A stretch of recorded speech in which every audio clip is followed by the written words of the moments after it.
જય દ્વારકાધીશ મિત્રો. તો સ્વાગત છે ફરી વખત નવા વિડીયોમાં, સેવા કેમ્પના વિડીયોમાં. તો જોઈ રહ્યા છો મિત્રો, આપણે અહીંયા બીજા સેવા કામ છે. અહીંયા જય દ્વારકાધીશ બધા પદયાત્રીઓ આવી રહ્યા છે. અહીંયા જોઈ રહ્યા છો મિત્રો, સેવા માટે અહીંયા એક નાનું એવું જે છત્રી છે નીચે, ને સેવા માટે અહીંયા પદયાત્રીઓ માટે બોલાવી રહ્યા છે. દ્વારકા જતા પદયાત્રીઓ માટે જોગી બાપા આશ્રમ ટેબા. તો મિત્રો અહીંયા ખૂબ જ સુંદર મજાનો અહીંયા સેવાનો કેમ્પ છે. જોઈ રહ્યા છે મિત્રો, અહીંયા બધા જેટલા પદયાત્રીઓ છે વાહન લઈ જતા બધાને સેવા માટે અહીંયા આગ્રહ કરી રહ્યા છે મિત્રો. જોઈ રહ્યા છો તમે, તો આ રીતે સેવા કરી રહ્યા છે પદયાત્રીઓ માટે, દ્વારકાધીશ બધા સેવા માટે આતુર છે, તત્પર છે, ખૂબ જ આનંદ પ્રેમથી ભાવથી અહીંયા સેવાનો મોકો લઈ રહ્યા છે. તો મિત્રો આપણે અંદર જઈશું અને જે પ્રસાદ વિભાગ છે, બપોરનું જમવાનું ચાલુ થઈ ગયું છે પદયાત્રી માટેનું. આપણે ત્યાંની માહિતી લઈશું અને રસોડા વિભાગની માહિતી લઈશું. મિત્રો જઈ રહ્યા છે ગુરુ ભગવાન જય જોગી બાપા આશ્રમ, જે જામનગરથી લગભગ 7-8 કિલોમીટર દૂર. અહીંયા પાર્કિંગમાં તમે જોઈ રહ્યા છો અલગ અલગ જે જિલ્લા તાલુકામાંથી પદયાત્રીઓ માટે અહીંયા પાર્કિંગ કરી છે. અને તમે જોઈ રહ્યા છો બધા સામાન લઈ અને અત્યારે બપોરનું જમવાનું ચાલી રહ્યું છે. કુબાથી દ્વારકા પગપાળા સંઘ છે અને સામે જોઈ રહ્યા છો ગઢડાથી દ્વારકા પગપાળા સંઘ છે, પીસાવડાથી દ્વારકા, મતલબ આ રીતે અલગ અલગ જિલ્લા તાલુકામાંથી અહીંયા દ્વારકાધીશ ઠાકરના મંદિરે જઈ રહ્યા છે આપણા ગુજરાતના પદયાત્રીઓ. આપણે હવે જે પ્રસાદ વિભાગ છે ત્યાં જઈશું, જે સેવા કરી રહ્યા છે. અને મિત્રો આવું તો સેવા આપણા ગુજરાતમાં ખૂણે ખૂણે પદયાત્રીનો ચાલતું હોય છે. માતાના મઢે જતા હોય કે ચોટીલા ચામુંડામાં જાતે ડાકોર જતા હોય કે પછી અહીંયા દ્વારકાધીશના પગયાત્રા હોય, સેવા કેમ્પ હોય. તો અહીંયા બધા લોકો ભાવથી પ્રેમથી ખૂબ જ પ્રેમથી અહીંયા પ્રસાદ આપતા હોય, સેવા કરતા હોય છે. તો દર્શક મિત્રો, હવે આપણે આવી જઈએ સેવા કેમ્પમાં અને અહીંયા ઠાકોરજીના દર્શન કરી ત્યાર પછી વધારે માહિતી મિત્રો મેળવીશું. જય દ્વારકાધીશ, જય દ્વારકાધીશ. મિત્રો અહીંયા આપણે આવી ગયા છે પ્રસાદી વિભાગમાં. અહીંયા પ્રસાદનું વિતરણ થઈ રહ્યું છે, બપોરનો સમય છે અને બધા પદયાત્રીઓને આગ્રહ કરી અને આ સેવાનો લાભ લઈ રહ્યા છે મિત્રો. દ્વારકાધીશ પદયાત્રાનો અહીંયા જોઈ રહ્યા છો મિત્રો, ભાવિકો શ્રદ્ધાળુ છે અને પ્રસાદનું વિતરણ કરી રહ્યા છે. જોઈ રહ્યા છો દર્શક મિત્રો,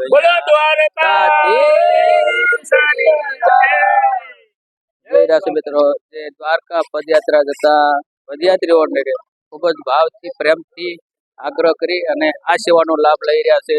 આપણા ગુજરાતના મિત્રો ખૂણે ખૂણે આ રીતનું સેવા કેમ્પ હોય છે. જ્યાં જ્યાં પદયાત્રા હોય છે, માતાના મઢ હોય કે ચોટીલા હોય કે ડાકોર જતા પદયાત્રીઓ માટે, અને આપણા ગુજરાતના જે સેવા માટેનો આ લાભ લેતા હોય છે. અને આ તો આપણા દ્વારકાધીશ ઠાકોરના મંદિરે જઈ રહ્યા છે, તો સેવાનો લાભ લેવો એ ખૂબ જ લાવો છે. અને જઈ રહ્યા છે મિત્રો, અહીંયા બહેનો પણ સેવા કરી રહ્યા છે, પ્રસાદ આપી રહ્યા છે. જઈ રહ્યા છે મિત્રો, જય દ્વારકાધીશ. તો દર્શક મિત્રો, અહીંયા આગળ છાસનું પણ કેન્દ્ર છે, છાસ વિતરણ કેન્દ્ર છે. જય દ્વારકાધીશ ભાઈ, ખૂબ સારું કામ કર્યા છે. અને દર્શક મિત્રો, હવે આપણે જ્યાં પ્રસાદ લઈ રહ્યા છે, પ્રસાદ લઈ રહ્યા છે પદયાત્રીઓ, અને ખૂબ જ સુંદર મજાનું શાંત વાતાવરણ છે, હરિયાળી વાતાવરણ છે. અને જઈ રહ્યા છે મિત્રો, પદયાત્રીઓને સેવા કરી રહ્યા છે. અને અહીંયા એટલા પદયાત્રીઓ છે ને ખૂબ જ ભાવથી પ્રેમથી અહીંયા સેવાનો લાભ લઈ રહ્યા છે. જઈ રહ્યા છે મિત્રો સેવા કેમ્પમાં. જય દ્વારકાધીશ, જય દ્વારકાધીશ, જય દ્વારકાધીશ, જય દ્વારકાધીશ. હાલો, જય દ્વારકાધીશ. આવી રીતે મિત્રો, આ ખૂબ જ સુંદર મજાનું અહીંયા જે આશ્રમ છે ત્યાં આનું પ્રસાદનું આયોજન કરી રહ્યો છે. અને દર્શક મિત્રો, અહીંયા નાવા ધોવાની પણ ખૂબ જ સુંદર વ્યવસ્થા છે અને સતત અખંડ ગરમ પાણીની સુવિધા મિત્રો છે. જે યાત્રિકો થાક્યા હોય એમને નાહી ધોઈને ફ્રેશ થવાનો પણ અહીંયા સુવિધા છે મિત્રો. દર્શક મિત્રો, તમે જોઈ રહ્યા છો અહીંયા જે ભાવિકો શ્રદ્ધાળુ પદયાત્રીઓ જે દ્વારકાધીશ દ્વારકા જતા હોય છે, એ લોકો અહીંયા ખૂબ જ સુંદર મજાનું અહીંયા આરામ કરી રહ્યા છે. ખૂબ જ જે હવા ઉજાસ જગ્યા છે મિત્રો, તમે જોઈ રહ્યા છો. પદયાત્રીઓ જ્યારે થાકે છે ત્યારે અહીંયા આપણા ગુજરાતના જે સેવકો છે તત્પર હોય છે આવી સેવાનો લાભ લેવા માટે. અને દર્શક મિત્રો, હવે આપણે જઈશું રસોડા વિભાગ બાજુ, અને જ્યાં રસોઈ બની રહેશે પદયાત્રીઓ માટેની એ પણ મિત્રો આપણે માહિતી મેળવીશું. દર્શક મિત્રો તમે જોઈ રહ્યા છો કે આ બહેનો સેવા કરી રીતે રોટ બાંધી રહ્યા છે અને રોટલી પણ બની રહી છે. એમ છે કે ખૂબ જ ભાવથી પ્રેમથી ત્યાં રસોઈ બનાવી રહ્યા છે મિત્રો. એ પણ મિત્રો આપણે જોઈશું. આપણે આવી ગયા છે મિત્રો રસોડા ત્યાં પાપડ બની રહ્યા છે મિત્રો. જોઈ રહ્યા છો મશીન ને બધું સુવિધા પૂરું છે. અહીંયા શેરો બની ગયો છે. આ રીતે સતત મિત્રો રસોડું અત્યારે બપોરના સમયે ચાલુ છે મિત્રો. તમે જોઈ રહ્યા છો અહીંયા બટાકાનું શાક બની ગયું છે અને અહીંયા મિત્રો પૂરી બની રહી છે. જોઈ રહ્યા છો દર્શક મિત્રો જે સ્વયંસેવકો છે દ્વારકાધીશની પદયાત્રા જે આવતા લોકો માટે પૂરીનું ખૂબ જ સુંદર મજાનું અહીંયા રસોઈ બનાવી રહ્યા છે અમારા ભાઈ. જોઈ રહ્યા છો. ચલો ભાઈ જોઈ રહ્યા છો.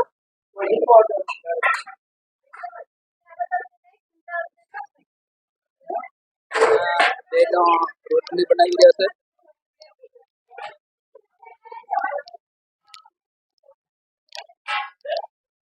દર્શકો જોઈ રહ્યા છે બેનો ખૂબ જ ભાવથી પ્રેમથી સતત અવિરતપણે પદયાત્રી જતા દ્વારકા જતા પદયાત્રી માટેની સેવા માટે તત્પર રહેશે ને સેવાનો લાભ લેવાનો ચૂકતા નથી મિત્રો.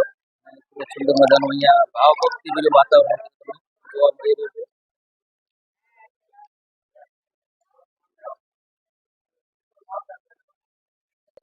અહીંયા ભાઈઓ લોકો આરામ કરી રહ્યા છે પદયાત્રી લોકો અને પંખાની સુવિધા પણ ખૂબ જ સુંદર મજાની છે. ઓમ ગુરુ ભગવાન આ અમારો જોગી બાપાનો આશ્રમ આ અમારા ગુરુની પ્રેરણાથી ચાલે બરોબર. આ અમારા આશ્રમને 22 વર્ષ થયા. અમે સેવા કાર્ય કેમ્પના જે સેવા કાર્ય કરી છે એ 4 વર્ષ થયા. આ ચોથા વર્ષમાં પ્રવેશ અમારો બરોબર. અમે જ્ઞાત જાત કે કોઈ આમાં કઈ કરતા નથી, ભેદભાવ રાખતા નથી. જે બધાય જે કોઈ જ્ઞાતિ આવે એ સબ બધાય સરખા, બધાય અમારા માટે સરખા. જે કોઈ બે તમે આજે એ પણ જોયું કે વૌઠાથી મોટો સંઘ અહીંયા પહોંચ્યો છે. કેટલા સંઘના લોકો અહીંયા અંદાજે રોજના 1000, 1200, 500 માણસો અહીંયા પ્રસાદી લે જ છે. તમારો જે સેવા કેમ્પ છે એ કેટલા દિવસ ચાલતો? અમારો સેવા કેમ્પ ઓછામાં ઓછા 5 દિવસ, વધુમાં વધુ 6 દિવસ, 6-7 દિવસ. 6-7 દિવસ. કેટલા સંઘના લોકો આ જગ્યાએથી અત્યાર સુધીના અમારે ત્યાંથી અંદાજિત અલગ અલગ ગામથી 4-5 હજાર માણસો અહીંથી પ્રસાર થઈ ગયા છે. અહીંયા નાવા ધોવા, પ્રસાદી સુવા બેસવાની બધી સગવડ, એટલા માણસો અહીંથી પસાર થઈ ગયા. તમારા જે કેટલા લોકો સેવા આપી રહ્યા છે? 40. અમારું ગ્રુપ છે એ અમે 50 જણા છે અને અહીંયા સેવા આપવા માટે આજુબાજુના મિત્ર મંડળ થઈને અમે 100-125 માણસો અહીંયા સેવા કાર્ય માટે કાર્યરત છે. ધન્યવાદ. બોલો જય દ્વારકાધીશ. ઓમ ગુરુ ભગવાન.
દર્શક મિત્રો અહીંયાના આપણે દ્વારકાધીશ પદયાત્રાનો બીજો વિડીયો અહીંયા સંપૂર્ણ કરીએ છીએ. આશા રાખું તો વિડીયો ગમ્યો છે.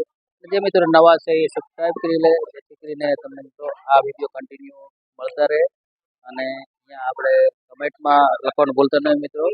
જય દ્વારકાધીશ. અને ફરી વખત મળીએ આવા જ નવા કેમ્પ સાથે, શ્રદ્ધાળુ ભાવિકો સાથે, પદયાત્રાના જે શ્રદ્ધાળુ લોકો છે એની સાથે નવા વિડીયો. ત્યાં સુધી બધા મિત્રો જય દ્વારકાધીશ, જય ઠાકર.